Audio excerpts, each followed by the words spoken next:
Good morning दोस्तों, मैं साली आपका अपने YouTube चैनल के आइडियल इंस्टीट्यूट पर स्वागत करती हूँ। दोस्तों, हम अभी तक पढ़ रहे थे वर्णमाला। वर्णमाला में हमने स्वरों को पढ़ा कि स्वर कितने प्रकार के होते हैं, किन किन आधार पर स्वरों का वर्गीकरण किया जाता है। स्वर पढ़ने के बाद बारी आती है व्यंजन की। तो आज हम देखते हैं व्यंजन क्या होते हैं, व्यंजन का वर्गीकरण किस आधार पर या कितने प्रकार से किया जा सकता है। तो बच्चों, व्यंजन वो होते हैं स्वर की सहायता से बोले जाने वर्ड को हम व्यंजन कहते हैं। बिना स्वर के कहीं व्यंजन का निर्माण नहीं होता है। आ नामक स्वर हमेशा व्यंजन के साथ आपको मिलेगा। बिना आ स्वर के किसी भी व्यंजन का निर्माण नहीं होगा। जैसे का आप लिखते हैं तो उसमें आपको आ हमेशा मिलेगा। ठीक है, तो किसी भी व्यंजन को उच्चारित करने के लिए हमें स्वर की सहायता की जरूरत पड़ती है। यूँ कह सकते हैं कि स्वर की सहायता से बोले जाने वाले वर्णों को हम व्यंजन कहते हैं। तो आज हम देखते हैं व्यंजनों का वर्गीकरण कितने आधार पर किया गया है। तो सबसे पहले हम देखते हैं नंबर 1 हमारा स्पर्श व्यंजन।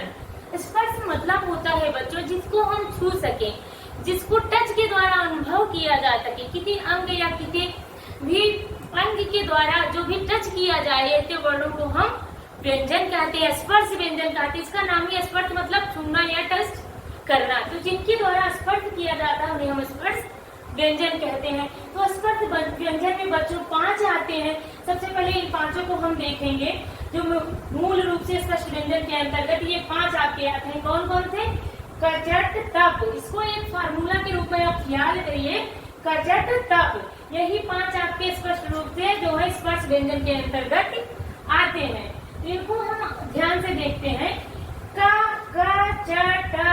कचट तप, ये आप याद रखिएगा स्पर्श व्यंजन का एक फार्मूला, कचट तप। जब आप संस्कृत में पढ़ेंगे तो इनको सूत्र के द्वारा उच्चारित किया गया है बच्चों। थोड़ा और विस्तार से जानने के लिए हम इसको अंदर से पढ़ते हैं। तो नंबर 1 हमारा बच्चों का आ गया कंठ से उच्चारित होने वाले वर्ड। तो कंठ से क्या अपूर्व। जब आप संस्कृत में जाएंगे तो एक सूत्र मिलेगा आपको, श्लोक के रूप में यही कहा गया है, सूत्र के रूप में अपूर्वितर्गनिया नाम कंठा। इसका मतलब है बच्चों कंठ से उच्चारित होने वाले शब्द कौन कौन से हैं? छोटा आ, बड़ा आ, का वर्ग। का वर्ग का मतलब कि का वर्ग में जितने आते हैं का, खा, गा, घा, अंगा, ये 5 वर्ड आपके का वर्ग में आ जाएंगे। और एक हा है और एक आहा है।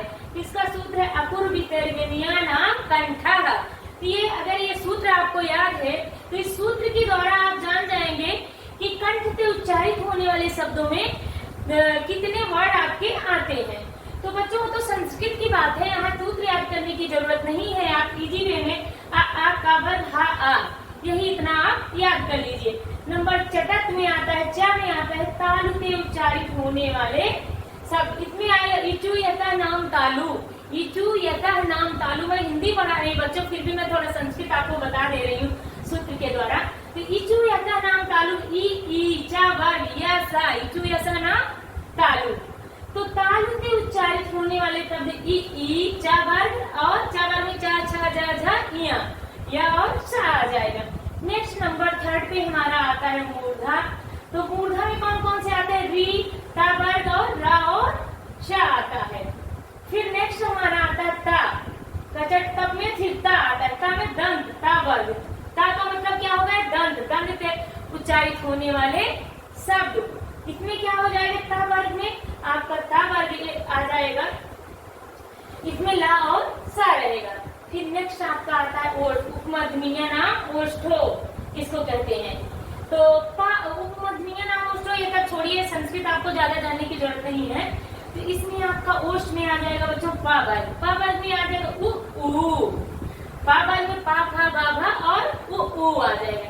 नंबर 6 1 2 3 हम और ले लिए हैं एक्स्ट्रा आपको बताने के लिए, जो कि बाद में है लेकिन अभी मैं आपको बता दे रही हूँ।